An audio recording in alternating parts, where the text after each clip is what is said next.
السلام علیکم ورحمۃ اللہ۔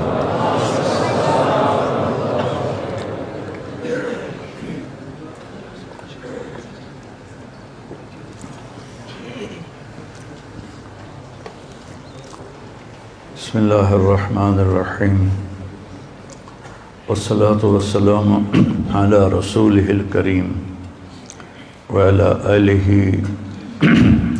واصحابہ اجمعین، اما بعد۔ اللہ نے جتنی مخلوقات کو پیدا کیا ہے وہ تعلیم یافتہ ہیں۔ ربنا الذی اعطی کل شیء خلقہ ثم ہدی، انہیں پیدائشی طور پہ پتہ ہوتا ہے کہ مجھے کیا کرنا ہے، مجھے کیا کھانا ہے، میرا دشمن کون ہے، میرا دوست کون ہے، میری غذا کیا ہے، میرا طرز زندگی کیا ہے، یہ اندر فیڈ ہوتا ہے۔ انسان واللہ اخرجکم من بطون امہاتکم لا تعلمون شیئا، ہمارے بارے میں کہا تمہیں ماں کے پیٹ سے نکالا تو تم کچھ بھی نہیں جانتے تھے، اور دوسروں کے بارے میں اللہ کہہ رہا ہے اعطی کل شیء خلقہ ثم ہدی۔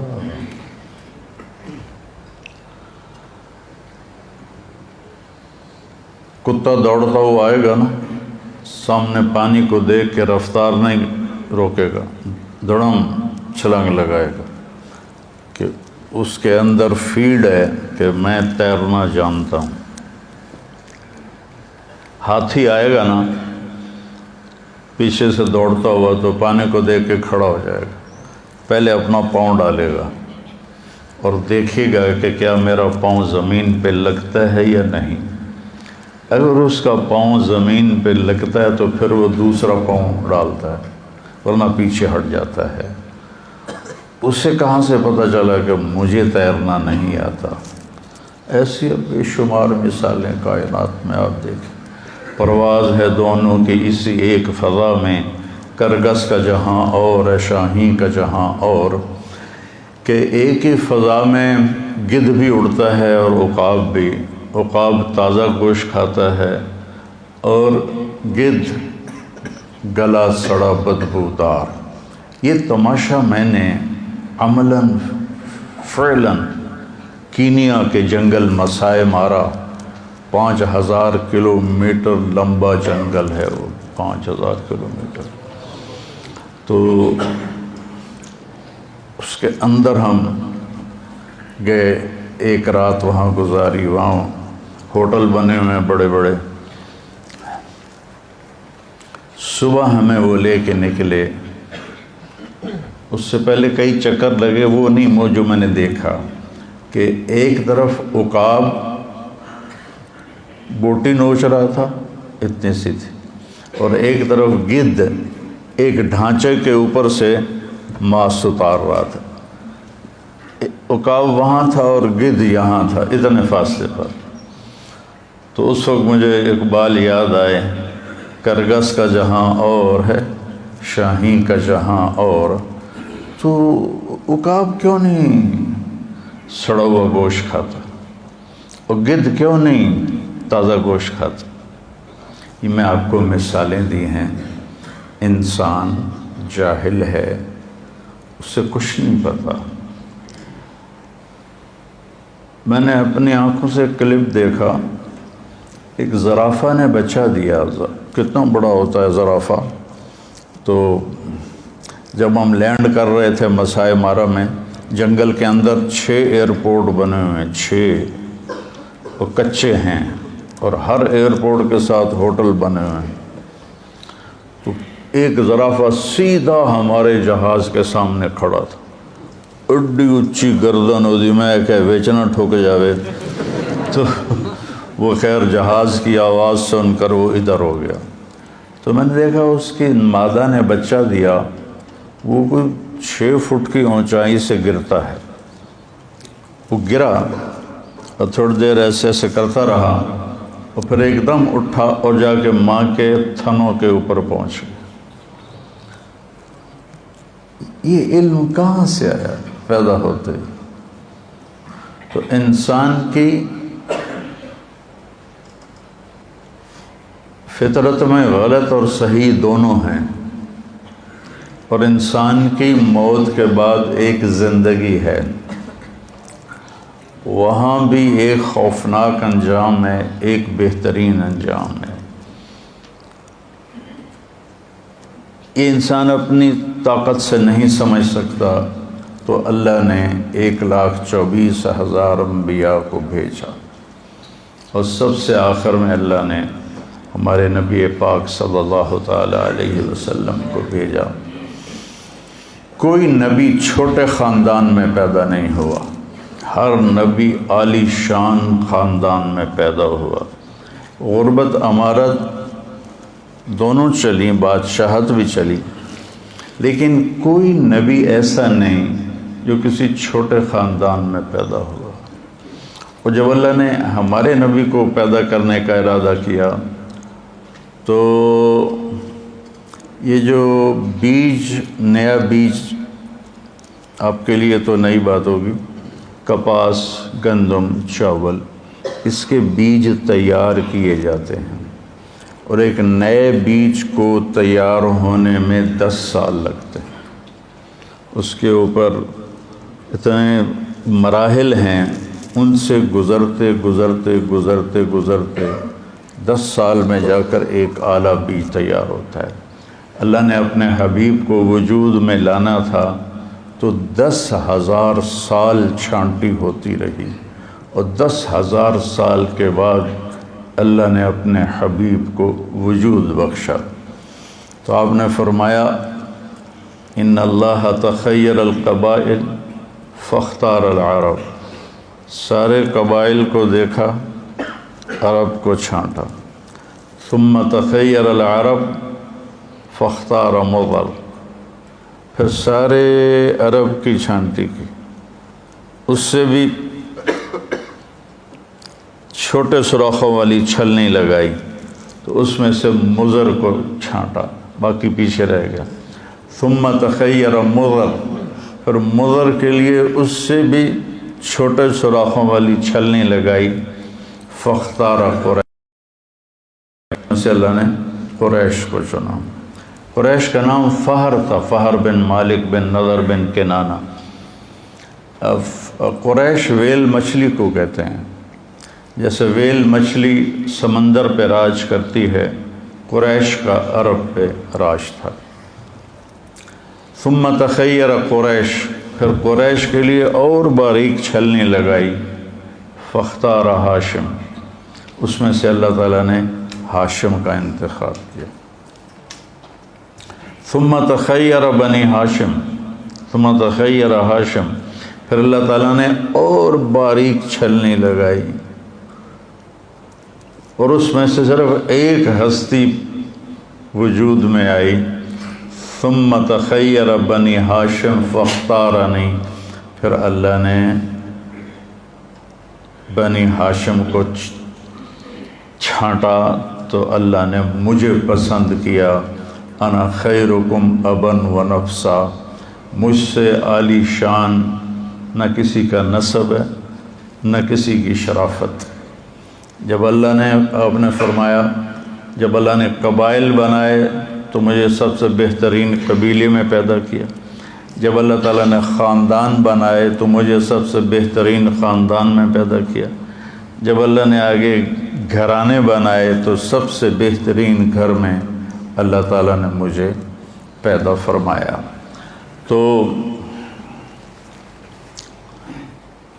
ایک دفعہ عربوں نے بنی اسرائیل پہ حملہ کر دیا تو ان کے نبی ان کے لیے بد دعا کرنے لگے، تو اللہ نے فرمایا کہ بد دعا نہیں کر سکتے، اس میں میرا آخری نبی آنے والا ہے، ان کے لیے بد دعا کے لیے ہاتھ مت اٹھاؤ۔ تو اللہ تعالیٰ نے آپ کو خاندان کے لحاظ سے سب سے عالی نسب، حضرت معاویہ رضی اللہ عنہ سے کسی نے پوچھا کہ آپ لوگ زیادہ بہتر تھے یا بنو ہاشم؟ تو انہوں نے فرمایا کننا شرفا و ہاشم اشرف. سمجھ گئے نا؟ کننا اشراف و ہاشم اشرف. ہم شریف تھے اور وہ شریفوں کا سردار تھا. کننا اشراف و عبد المطلب اشرف. سمجھ گئے؟ ہم شرفاء تھے اور عبد المطلب شرافت کا بھی سردار تھا. کننا اشراف و ابو طالب اشرف. ہم شرفاء تھے، ابو طالب شرافت کے انتہا پر تھے. ثم جاء محمد فلم یترک لأحد شرفا. پھر اللہ کے نبی آئے تو پھر کسی کے لیے کچھ نہ بچا. ایک بنو امیہ کا حامی مدینے میں اور ایک بنو ہاشم کا حامی آپس میں بحث کر رہے. جیسے وہ کہہ رہا تھا بنو امیہ زیادہ بہتر ہیں، دوسرا کہہ رہا تھا کہ بنو ہاشم زیادہ بہتر ہیں. کہ چلو ٹیسٹ کرتے ہیں، تم جاؤ بنو امیہ کے پاس اور پیسے مانگو، میں جاتا ہوں بنو ہاشم کے پاس، میں بھی پیسے مانگتا ہوں. پتہ چل جائے گا کون بڑا ہاں یہ ٹیسٹ ہو رہا تھا کہ زیادہ سخی کون ہے، زیادہ سخی کون ہے. تو بنو امیہ کا جو حامی تھا وہ 10 سرداروں کے پاس گیا کہ مجھے پیسے چاہیے. تو 10 ہزار سب نے دیا تو 1 لاکھ ہو گیا. تو جو بنو ہاشم کا قائل تھا وہ گیا عبداللہ بن جعفر کے پاس اور حسن بن علی رضی اللہ تعالیٰ عنہما کے پاس اور عبید اللہ بن عباس کے پاس، حضرت عبداللہ بن عباس کے چھوٹے بھائی. کہا جی میں ضرورت ہے، مجھے کچھ چاہیے. تو انہوں نے پہلے نے 1 لاکھ دیا، دوسرے نے 1 لاکھ دیا، تیسرے نے 1 لاکھ دیا. وہ 10 سے 1 لاکھ لے کر آیا، یہ 3 سے 3 لاکھ لے کر آیا. تو بنو امیہ والا کہنے لگا ٹھیک ہے میں ہار مان گیا، بنو ہاشم سب سے اعلیٰ ہیں، سب سے زیادہ سخی ہیں، چلو واپس کریں پیسے. تو بنو امیہ والا گیا ان سرداروں کے پاس کہ جی وہ ہم تو ایسے ہی ٹیسٹ کر رہے تھے، ہمیں کوئی ضرورت نہیں ہے تو آپ یہ لے لیں. ہم نے کہا ٹھیک ہے دے دو. تو 10 کے 10 نے وہ پیسے واپس لے لیے. لیکن جب وہ گیا ان روشن چراغوں کے پاس تو انہوں نے فرمایا کہ اہل بیت کے گھر سے جب کوئی چیز نکل جاتی ہے واپس نہیں آتی، جاؤ تمہیں ہدیہ. تو اس طرح اللہ تعالیٰ نے لقد جاءکم رسول من انفسکم عزیز علیہ ما عنتم حریص علیکم بالمؤمنین رؤوف الرحیم. اور اس کو یوں ہی پڑھتے ہیں ادھر افریقہ میں گیا، وہ کون سا ملک تھا، موریتانیہ. لقد جاءکم رسول من انفسکم، نفیس، انفسکم منکم، تمہارے درمیان. تو اللہ تعالیٰ نے 10,000 سال چھلنیاں لگاتے 22 اپریل 571 عیسوی اور 12 ربیع الاول اور اصحاب فیل والا سال اور ہمارے ہندوستان کا کیلنڈر 1 جیٹھ 628 بکرمی پیر کی صبح 4:20 پر اللہ نے آپ کو دنیا میں بھیجا. تو 4:20 میں کیوں کہتا ہوں کہ میں نے مکہ میں 22 اپریل کی صبح صادق دیکھی. اب تو کیلنڈر چھپے ہوئے ہیں نا، تو اس میں 4:20 تھا. تو علامہ سلیمان منصور پوری رحمہ اللہ تعالیٰ نے جو رحمۃ للعالمین لکھی ہے انہوں نے بھی 4:20 اس میں لکھا ہے، میں نے وہیں پڑھا، بہت پرانی بات ہے۔ پھر میں نے اس کی تصدیق کی کیلنڈر سے، تو وہ آپس میں مل گیا۔ تو جب آپ پیدا ہوئے تو نوشیروان نے ایک محل بنایا تھا، اس میں پوری پتھر کی اینٹیں نہیں تھیں، پوری چٹان کو کاٹ کے وہ بنایا تھا۔ تو اس کے 14 بڑے کنگرے برج دھڑم سے ٹوٹ کے نیچے گرے، اور 1000 سال سے کسرا کے دربار میں آگ جل رہی تھی، 24 گھنٹے جلتی تھی، اود کی لکڑی سے آگ جلائی جاتی تھی، وہ ایک دم بجھ گئی، اور دریا اور بحیرہ ساوا اس کا پانی ایک دم خشک ہو گیا۔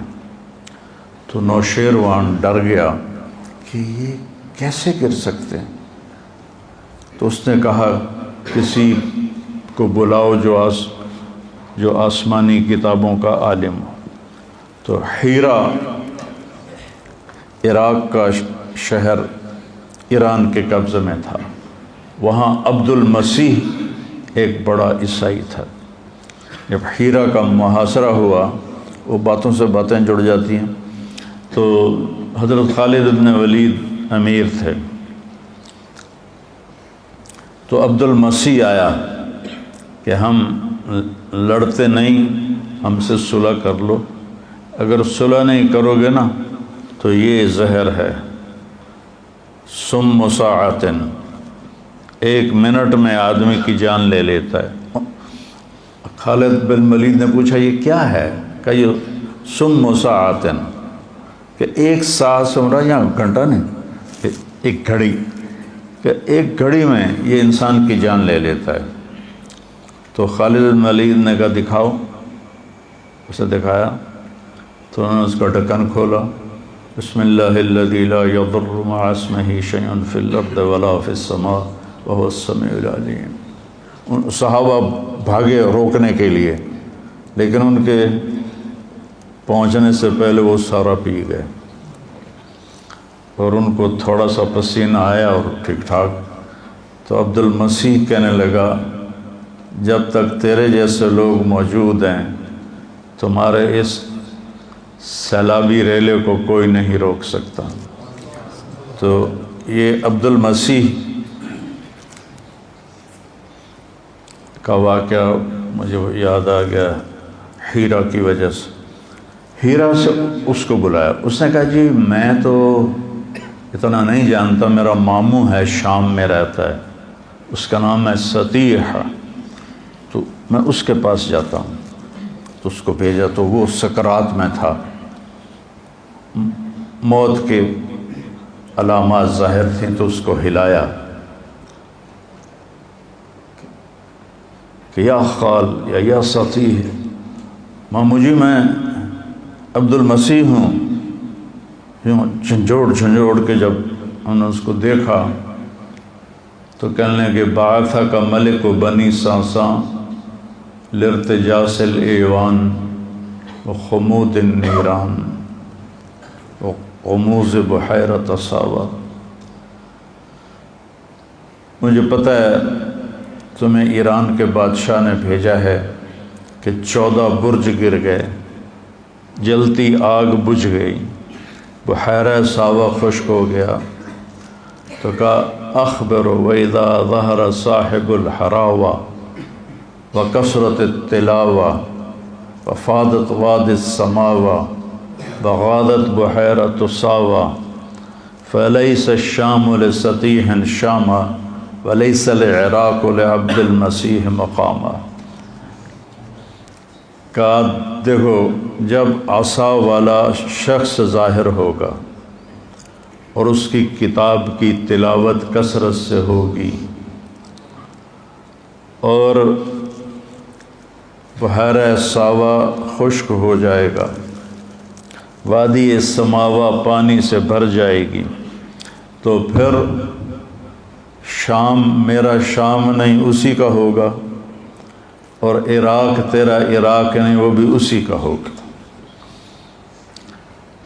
پیدائش پر یہ، اور جتنے بت جہاں تھے پوری دنیا میں دھڑم سے گرے اور منہ کے بل زمین پر، منہ کے بل زمین پر سارے کے سارے۔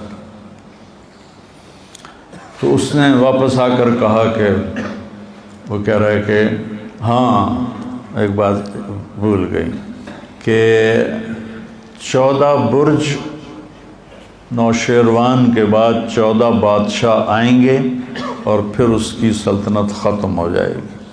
جب نوشیروان نے سنا 14 بادشاہ تو 200-300 سال تو لگ ہی جائیں گے، وہ تو 45 سال میں کام ختم ہو گیا، 50 سال میں اوپر نیچے آتے گئے، اوپر نیچے آتے گئے، اور بغاوت ہو گئی، قتل و غارت ہو گیا۔ تو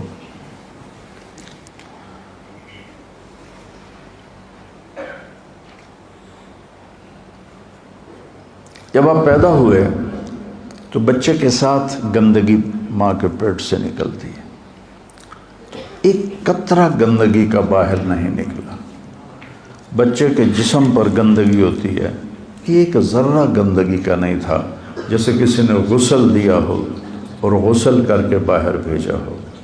ہم ختنہ باہر بچے کا جب پیدا ہوتا ہے کرواتے ہیں، آپ ختنے سمیت ماں کے پیٹ سے باہر آئے، پھر آپ کی بچے کی یہ ناف ماں کی آنت سے جڑی ہوتی، اس کو باہر آ کر کاٹتے ہیں۔ ولدہ مختونا مقطوع السرہ، آپ کی ناف ماں کی آنت سے پیٹ سے ہی جدا تھی، اور آپ کا ختنہ ماں کے پیٹ سے ہوا تھا، اور پورے کمرے میں خوشبو پھیل گئی۔ عبد الرحمن بن عوف کی والدہ آپ کی دائی تھیں اس وقت، تو انہوں نے دیکھا تو حیران پریشان، بے ختنہ ہوا ہے اور ادھر ناف کٹا ہوا ہے، ادھر گندگی کوئی نہیں دھلا دھلایا ہے، ادھر ساری خوشبو پھیل رہی ہے، یہ کون ہے؟ کہا آمنہ تیرے بچے کا کوئی عجب ہی حال ہے، اور ایسے پہلو میں لٹایا، تو جو ہی آپ کو پہلو میں لٹایا تو آپ نے کروٹ بدلی اور سجدے میں سر رکھ دیا اور ایک لمبا سجدہ کیا۔ اتنی عمر کا بچہ تو ہل نہیں سکتا، تو آپ نے پوری کروٹ بدلی اور سجدے میں سر رکھا۔ لمبے سجدے کے بعد یہ ہاتھ کا سہارا لیا اور اپنے سینے کو یوں اٹھا لیا جیسے کوئی مضبوط بچہ اٹھاتا ہے، ایسے اٹھایا، اور پھر اس انگلی کو، اس ہاتھ کو اوپر کیا، اس انگلی کو سیدھا کیا۔ جب یوں کیا تو پوری کائنات میں حضرت آمنہ کہتی مجھے روشنی نظر آئی، ہر طرف نور ہی نور پھیل گیا، اور انہوں نے گھبرا کے بچے کو گود میں لیا تو ایک دم انفرجت فرجتن، چھت میں ایک شگاف پیدا ہوا اور اس میں ایک دھند غیم، غیم ہوتا ہے یہ جو سردیوں میں دھند ہوتی ہے، اس کو غیم کہتے ہیں۔ ایک دھند داخل ہوئی اور پورے کمرے میں پھیل گئی، اور گود کا بچہ گود میں نظر نہیں آ رہا، اتنی گہری دبیز، اور اس میں سے آواز آئی طوفوا بہ مشارق الارض و مغاربہا،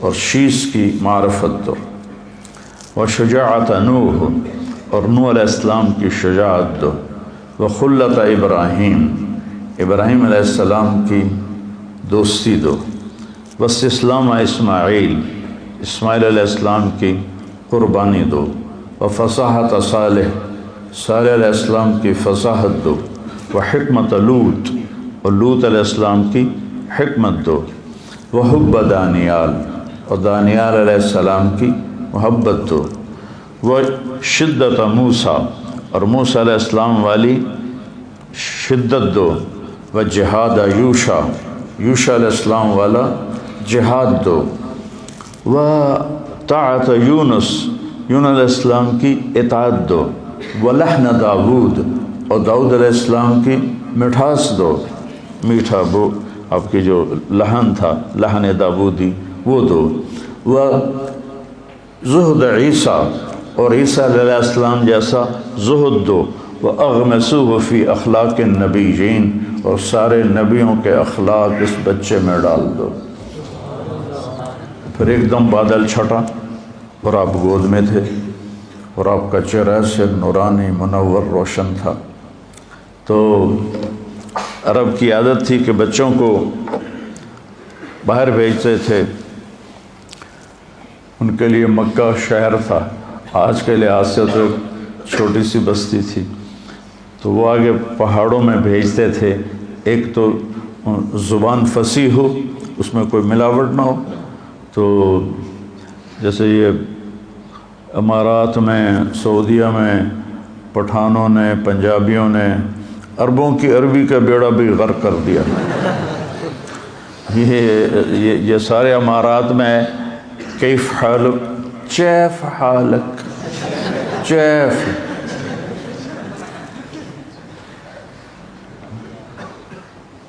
تو وہ کتنے سال مسلسل جاتا رہا، امشی سیدھا، عرب کہتے ہیں، عرب امشی سیدھا۔ شکر ہے نسوار کی عادت نہیں پڑی ان کو۔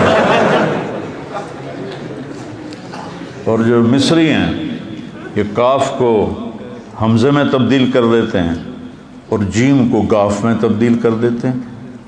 مصریوں کی جماعت تھی، وہ قریب میوات کے گاؤں میں گئی، اس وقت میوات تھا، اب تو سب شہر بن گئے۔ تو وہ بیان میں مصر کا بیان تھا، وہ جنت کو بولے تو کہے الگنہ، الگنہ یرزقنا الگنہ، جو بھی اس کا مضمون تھا، جنت کو کئی دفعہ دہرایا۔ تو سامنے دیہاتی بیٹھے تھے، اگلے دن صبح ایک میواتی گنے کی پنڈ اٹھا کے لایا اور کہنے لگا جی یہ رات کو شیخ کہہ رہے تھے گنا چاہیے، گنا چاہیے، تو میں یہ لے کر آیا ہوں۔ تو یہ تمہارے شیخ کے ملک والے نمشو کہتے ہیں، نمشو، دیالو، دیالو، پتہ نہیں دیالو کا کیا مطلب ہے۔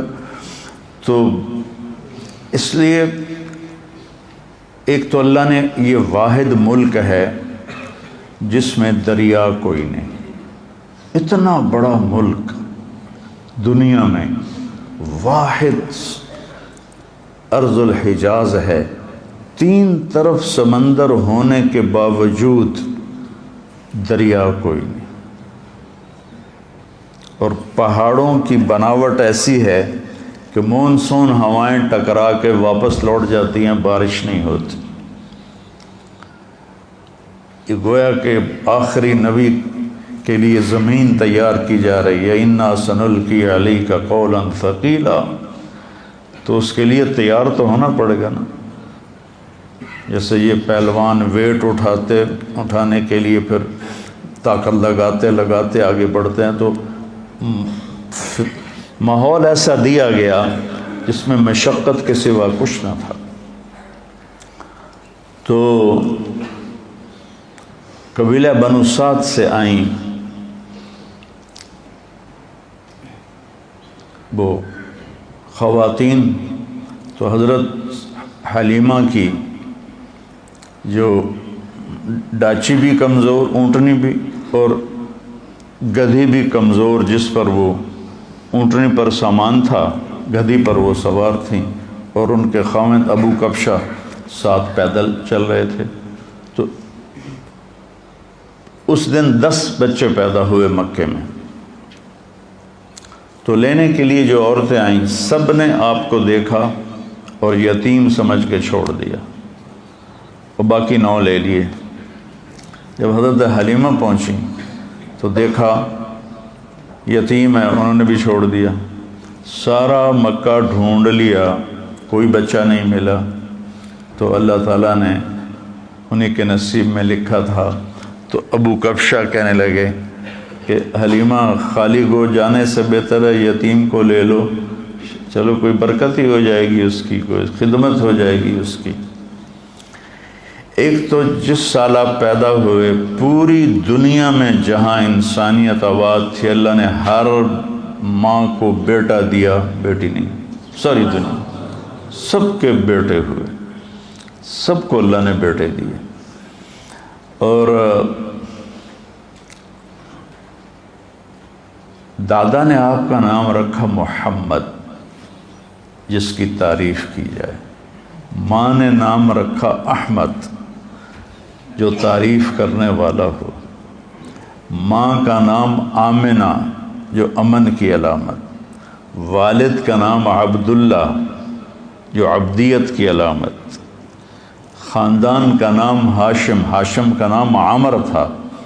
ہاشم اس لیے کہتے ہیں، روٹی کو چورا کر کے نا سالن میں، یہ ڈیرہ اسماعیل خان والے صوبت کہتے ہیں، صوبت وہ پرات میں ہے، کوئی ڈیرہ اسماعیل خان کا کہتے ہو نا، ہاں، تو وہ سرید بن جاتا ہے شوربے میں، روٹیاں بھگو کے توڑ کے اور گوشت۔ تو سب سے پہلے حضرت ہاشم نے حاجیوں کو اس طرح کھانا کھلانا شروع کیا، تو ان کا نام ہاشم پڑ گیا۔ تو خاندانی نام ہاشم، کھانا کھلانے والے۔ دودھ پلانے والی کا نام حلیمہ، حلم، اخلاق۔ اور دودھ پلانے والی کا خاندان سعد، بنو سعد، سعادت۔ جب حلیمہ نے ارادہ کر لیا کہ میں یتیم لیتی ہوں، تو ان کے دادا نے ان کو بلایا کہ تمہارا نام کیا ہے؟ تو میرا نام حلیمہ ہے۔ کہا جاء الحلم، فال لی، حلم آ گیا۔ تمہارا قبیلہ کون سا ہے؟ تو انہوں نے کہا جی بنو سعد۔ تو انہوں نے کہا سعید عمرنا، انہوں نے اس سے فال لی۔ تو ایک بیٹا اور تھا، حضرت آمنہ کی چھاتیاں خشک تھیں، جو ہی آپ کو گود میں لیا چھاتیاں دودھ سے بھر گئیں، دودھ رسنے لگا۔ تو انہوں نے آپ کو ایک طرف سے دودھ پلایا، جب دوسری طرف سے پلانے لگے تو آپ نے منہ بند کر لیا کہ ایک بیٹا دودھ پیتا، ان کا اپنا بھی تھا، تو آپ نے اس کا حصہ چھوڑ دیا۔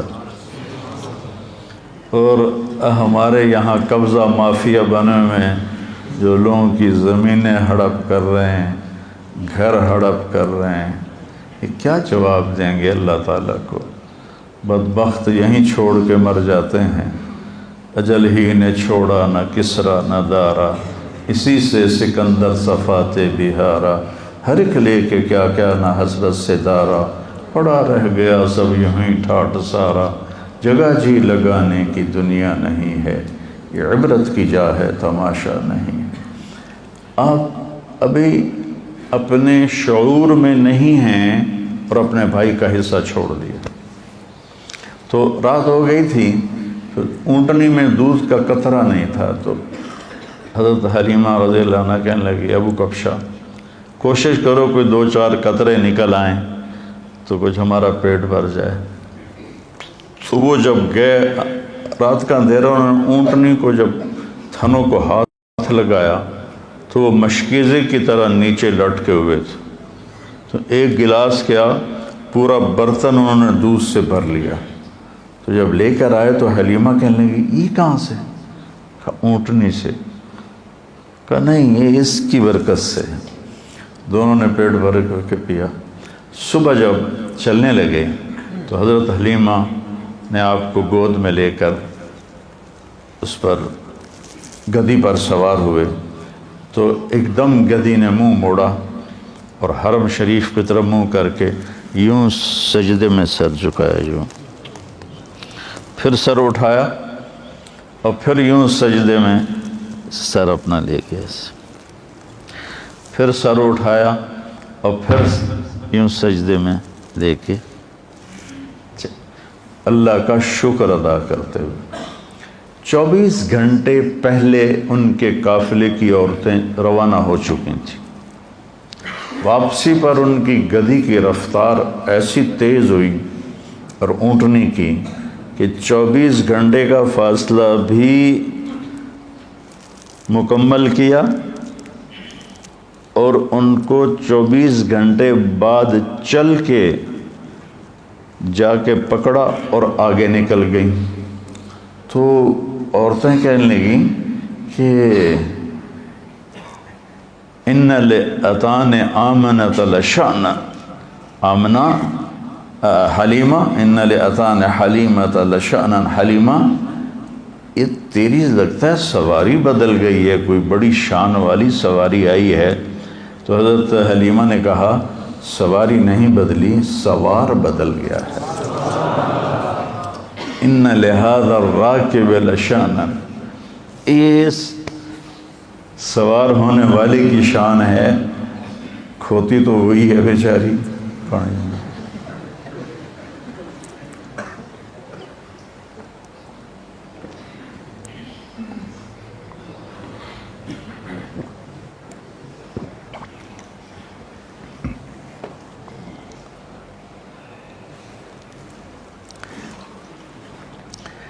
لقد جاءکم رسول من انفسکم،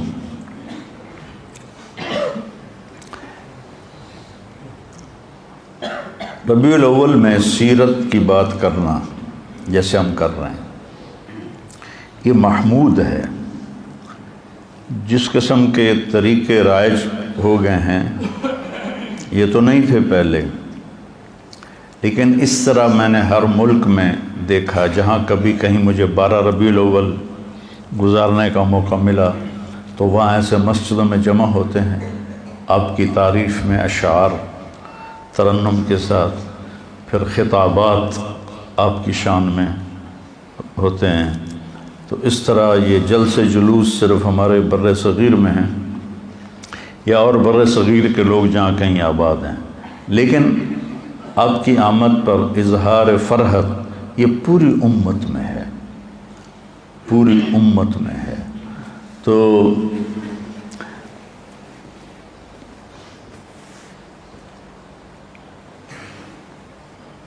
بارہ بجے تک مجھے بات کرنی ہے، میں کیا کر چونکہ میرا سر ساتھ پھر دینا چھوڑ دے گا. تو میں یہ ان صرف 2 لفظوں کا آپ کو بتانا چاہتا ہوں. من انفسکم، تمہارے اندر ہی ہے، تمہارے خاندانوں میں سے ایک خاندان سے ہے. اس جیسا کوئی خاندان دکھاؤ جس کا نسب آدم علیہ السلام تک جاتا ہو. عدنان تک متفق علیہ ہے، ابراہیم علیہ السلام تک ابن اسحاق اور حضرت امام بخاری نے اس کی تصدیق کی ہے. ابراہیم سے آدم تک مختلف فی ہے، لیکن قاضی سلیمان منصور پوری رحمہ اللہ تعالیٰ نے آپ کا پورا سلسلہ نسب لکھا ہے. اور الرحیق المختوم 1975 میں جس نے اول درجہ حاصل کیا تھا اس میں بھی آپ کا نسب نامہ لکھا ہوا ہے. اور جس نیت سے میں نے یاد کیا وہ میں آپ کو سناتا رہتا ہوں. تو من انفسکم آپ کے نسب کی شان بیان ہے.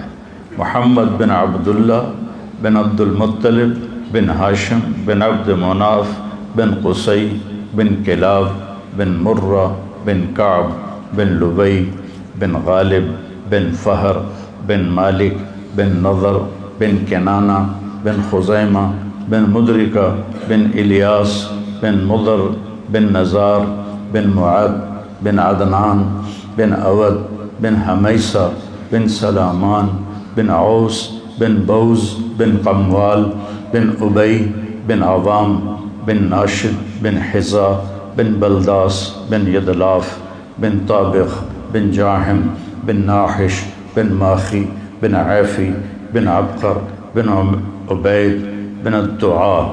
الدعاء وہ شخص ہے جس نے نیزہ ایجاد کیا، اس سے پہلے نیزے نہیں تھے.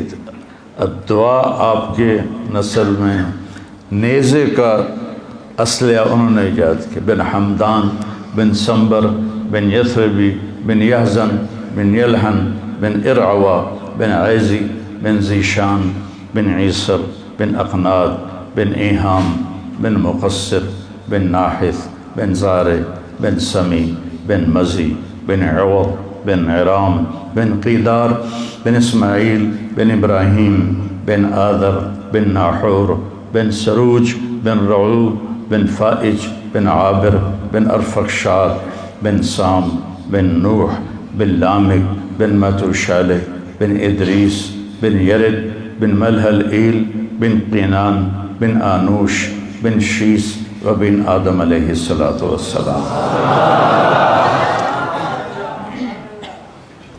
میں جب جاتا ہوں دربار رسالت تو آپ کو سلام پیش کرتا ہوں، تو پورا آپ کا نسب پڑھ کے میں آپ کو سلام پیش کرتا ہوں۔ تو من انفسکم لقد جاءکم رسول من انفسکم، نفیس۔ تو پہلے ام معبد کی سنو، الخزاعیہ، کہ کیسے نفیس تھے۔ رأیت رجلا ظاہر الوضاء ابلج الوجه حسن الخلق لم تعبه ثجلة ولم تزر به سعلة وسيم قصيم في عينيه دعج في أشفاره وطف في صوته سحل في لحيته كثاثة في عنقه سطع إن تكلم علاه البهاء وإن سكت علاه الوقار۔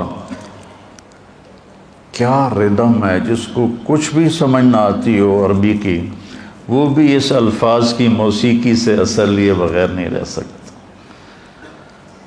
تو ظاہر الوضاء کا میں ترجمہ کیا کرتا ہوں کہ ابو معبد مجھے یوں لگا جیسے 14ویں کا چاند ہی کپڑے پہن کے زمین پہ آ گیا، ایسے حسین، ابلج الوجه، ایسے روشن چمکتا چہرہ، حسن الخلق، سر سے لے کر پاؤں تک حسن آپ کا غلام تھا، پیٹ نکلا ہوا نہیں تھا کہ برا لگے۔ اور مولوی کا پیٹ نکل آئے نا تو اس کو سزا دینی چاہیے۔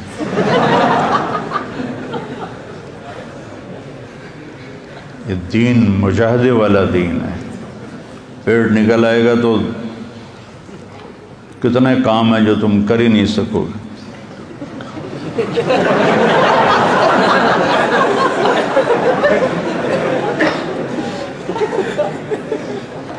اور نہ آپ اتنے کمزور تھے کہ بے روب ہو جائیں۔ وسیم قسیم، وسیم اسے کہتے ہیں جس کو دیکھنے سے آنکھ نہ بھرے، جتنی دفعہ دیکھو اتنی دفعہ دیکھنے کا شوق بڑھے۔ یہ چیز دنیا کے کسی حسن میں نہیں ہے۔ 1 دفعہ 2 دفعہ 3 دفعہ 10 دفعہ پھر دلچسپی ماند پڑ جاتی ہے، پھر ختم ہو جاتی ہے۔ کائنات میں ایک ہستی ایسی آئے وسیم کہ جن کو دیکھنے سے جی نہیں بھرتا تھا، جی چاہتا تھا اور دیکھوں اور دیکھوں اور دیکھوں۔ قسیم، سر سے لے کر پاؤں تک ہر جسم کا عضو جب حسین ہو تو اس کو قسیم کہتے ہیں۔ کسی کی آنکھیں موٹی ہوتی ہیں لیکن چہرہ پتلا ہوتا ہے تو ہم کہتے ہیں یار اس کی آنکھیں بڑی خوبصورت ہیں، تو لفظ بتاتا ہے کہ باقی وہ حسن نہیں جو آنکھوں میں ہے۔ بس فلاں کے بال بڑے خوبصورت ہیں، لیکن میرے نبی کے سر کے بال سے لے کر پاؤں کے ناخن تک، ادھر سے ادھر، یہاں سے یہاں، یہاں سے یہاں، آگے سے یہاں تک، پیچھے سے یہاں تک پورا وجود حسن میں پرویا ہوا تھا. کسیم فی عینیہ داج.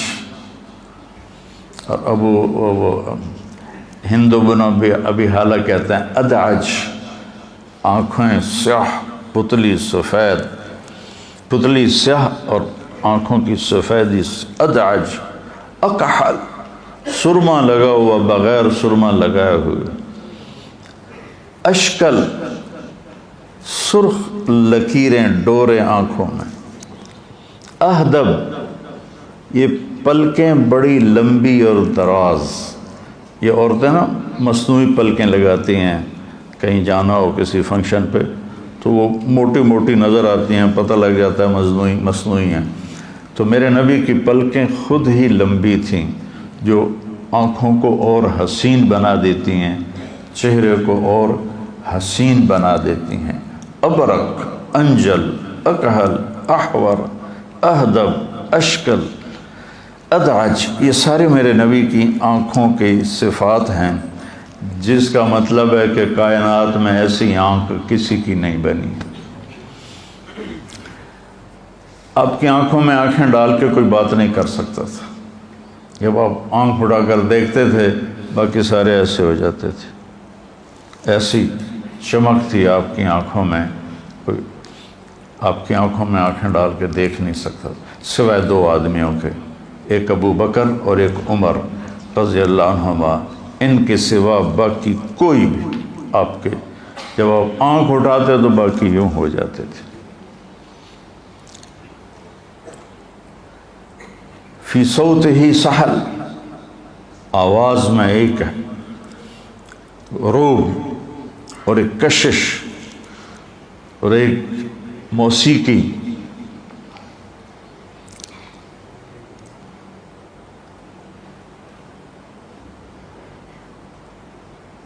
طفیل دوسی جب مکے میں آئے تو ان سے کہا گیا ایک جادوگر ہے، اس کی سننا نہیں ورنہ اثر ہو جاتا ہے. انہوں نے کانوں میں روئی ڈال لی کہ میں سنوں ہی نہیں. تو وہ طواف کر رہے تھے تو آپ نماز پڑھ رہے تھے تو نظر پڑی چہرے پر، تو کہنے لگے یہ کون ہے؟ وسیم، آنکھ کھنچتی کہ وہی ہے جادوگر. کہنے لگے میں سوچ میں پڑ گیا یہ چہرہ جادوگر کا نہیں ہو سکتا، اور میں عقل مند آدمی ہوں، قبیلے کا سردار ہوں، میں سنوں گا ٹھیک ہوگی تو لے لوں گا، غلط ہوگی تو چھوڑ دوں گا. تو طواف سے فارغ ہو کر آئے تو آپ نماز سے فارغ تھے، آ کر بیٹھنے لگے، کانوں سے روئی نکالی. ما تقول یا محمد، کیا بات کرتے ہو تم؟ تو آپ نے کہا ان الحمد للہ احمدہ واستعینہ واؤمن بہ واتوکل علیہ من یہدہ اللہ فلا مضل لہ ومن یضللہ فلا ہادی لہ. تو ان پر لرزہ طاری ہو گیا کہ اعد فقد بلغنا قاموس البحر، تیرے چند جملوں نے ساتوں سمندر پی لیے ہیں، دوبارہ تو سناؤ. آپ نے پھر سنایا تو انہوں نے کلمہ پڑھ لیا. فی صوت ہی سحل، آواز ایسے کھینچتی تھی. فی لحیت ہی کثافہ، داڑھی بڑی حسین خوبصورت، یعنی داڑھی اور سر میں 20 سفید بال تھے یا 14، دونوں روایت ہیں. فی عنق ہی سطح، لمبی گردن تھی. لمبی گردن حسن کا ایک بہت بڑا نمونہ ہوتا ہے کہ جس کی گردن لمبی ہو، اور جس کی گردن اندر دھنسی ہو نا وہ بڑا پلیت ہوتا ہے. وہ اس سے بچ کے رہنا چاہیے.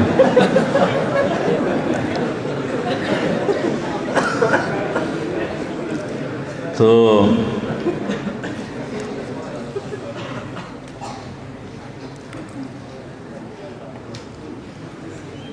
اب شدید سواد الشعر، ہند بن ابی حالہ، سیاہ کالے بال، عظیم الہامہ،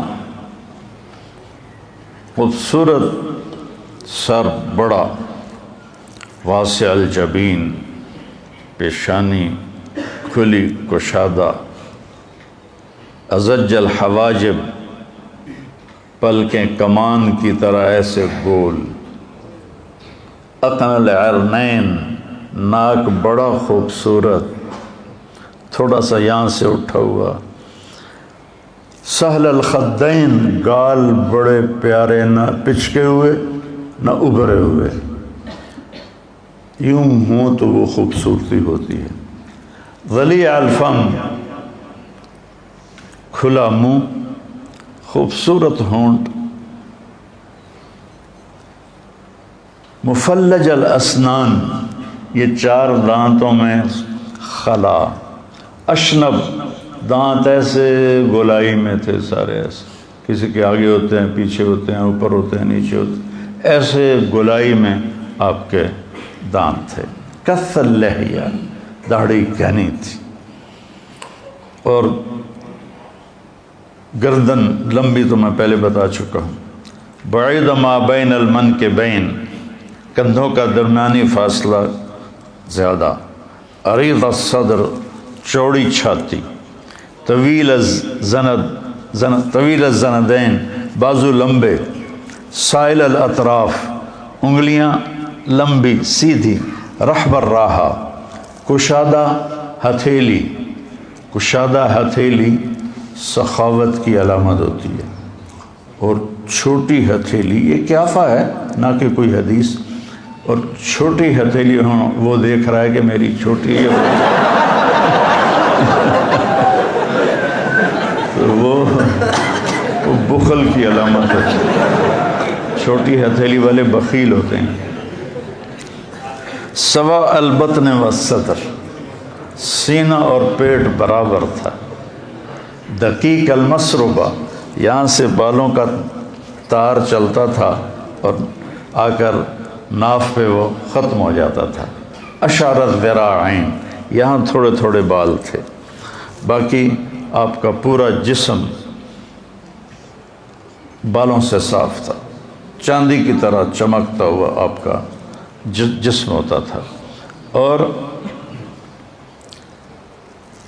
مسیح القدمین، پاؤں پہ لگتا تھا جیسے تیل لگا ہوا ہو، خمسان الاخمسین، یہ جگہ زیادہ گہری تھی جو تیز چلنے میں مدد دیتی ہے، دوڑنے میں مدد دیتی ہے، اذا التفت التفت جمیعا، جب کوئی آپ کو متوجہ کرتا تھا تو آپ ایسے نہیں دیکھتے تھے، کیا نام ہے تمہارا؟ محمد، یہ مولوی محمد مجھے کہے مولانا صاحب تو میں یہ اتنا کروں گا، میں کہ جی فرمائیے، لیکن میرے نبی کو جب ادھر سے کوئی پکارتا تو آپ پورا ایسے مڑتے تھے، ایسے کہتے جی فرمائیے،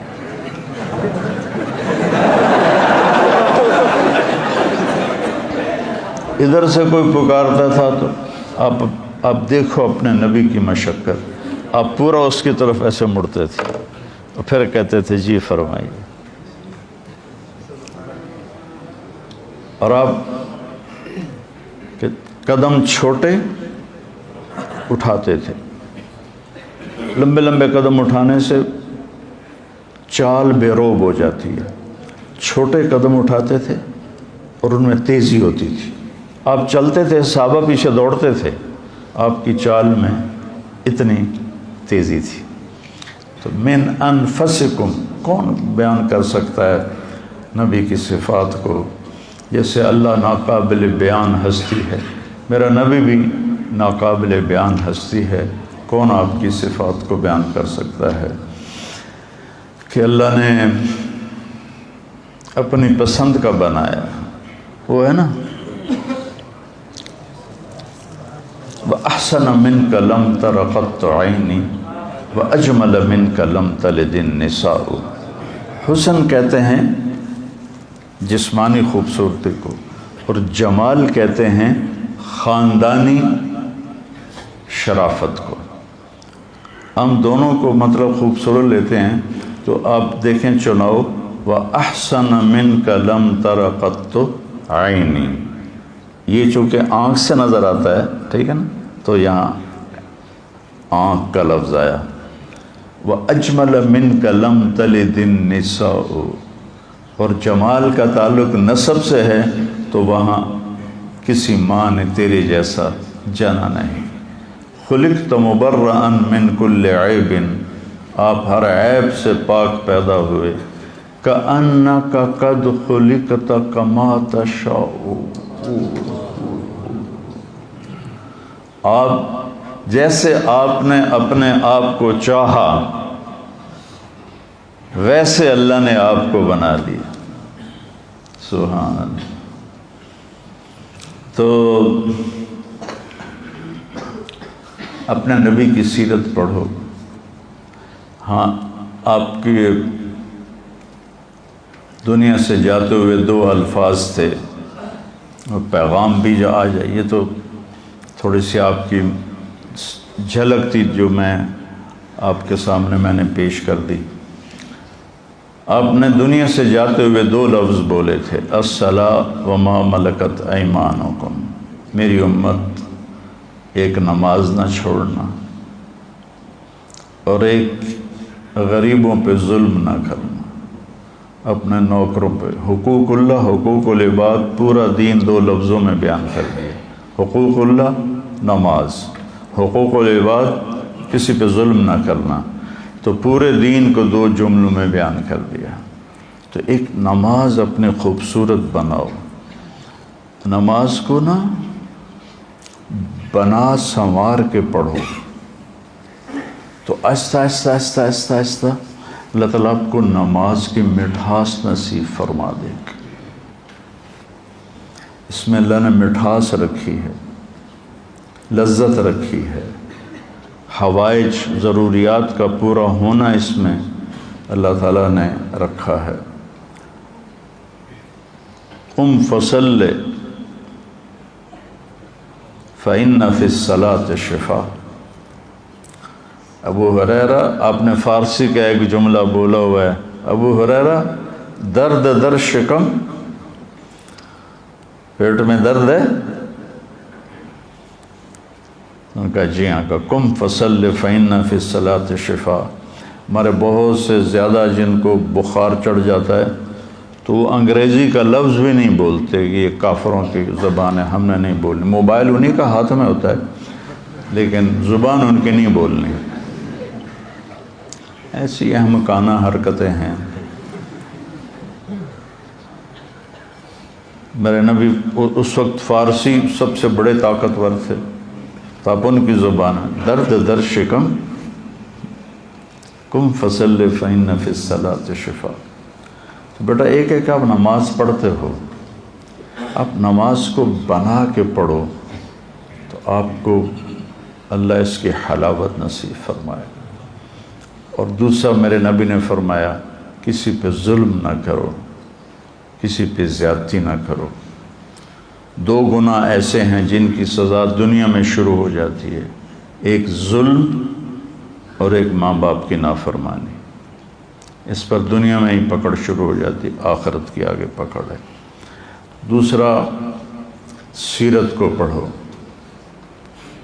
سیرت سے جی لگاؤ۔ میں نے جتنا آپ کو بیان کیا ہے، میں کوئی پڑھ کے نہیں ہوں، جو پڑھا تو جاتا نہیں، لیکن جب میں نے پڑھا تھا تو دل دے کے پڑھا تھا، تو مجھے پتہ بھی نہیں ہوتا اور کہاں کہاں سے چیزیں جڑ کے سامنے آ جاتی ہیں۔ سیرت کو پڑھو، آپ کو زندگی گزارنے کا پتہ چلے کہ زندگی گزارنی کیسے ہے۔ اور عبادات میں نماز پر کوشش کیا کرو کہ نماز خوبصورت بناؤ، نماز اچھی بناؤ۔ رائمنڈ میں بڑی شدت تھی،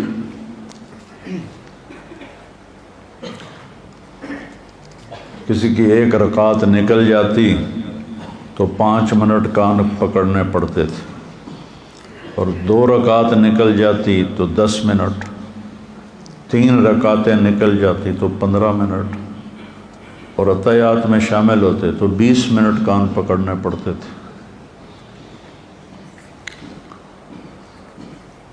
تو ایک لڑکا مقرر ہوتا تھا، وہ سلام پھیرتے ہی دیکھتا تھا میری جماعت میں سے کون کون مسبوق ہیں۔ تھوڑے سے لوگ ہوتے تھے، جتنے آپ ہیں بس اتنا مجمع ہوتا تھا۔ فجر کی نماز بہت لمبی پڑھی جاتی تھی، سورۃ نون 1 رکعت میں، سورۃ ملک 1 رکعت میں، اور جمعہ کی صبح الف لام میم سجدہ اور دہر۔ اور وہ جو حافظ صاحب سلیمان صاحب تھے، ایک تو ان کی آواز اتنی کوڑی تھی کہ اوپر سے تلاوت لمبی، تو وہ ہم گرمیوں میں باہر سوئے ہوتے تھے۔ مثلاً یہ مسجد کی حدود باہر نا، تو یہاں سے ہمارے بستروں کی لائنیں ہوتی تھیں طالب علموں کی، تو میرا بستر جو تھا وہ تیسری لائن میں تھا، 1 2 3 40 لڑکے تھے ہم ٹوٹل۔ تو لوگ ہمیں اٹھاتے تھے، بھائی نماز، بھائی نماز، ہم سوئے رہتے تھے، چونکہ ہمیں پتہ ہوتا تھا اب سورۃ نون پڑھنی ہے، جب آدھی گزر جائے گی پھر اٹھ کے وضو کریں گے اور سنتیں پڑھیں گے اور شریک ہو جائیں گے۔ تو لہٰذا کوئی بھی نہیں اٹھتا تھا، سارے اطمینان سے اٹھتے تھے۔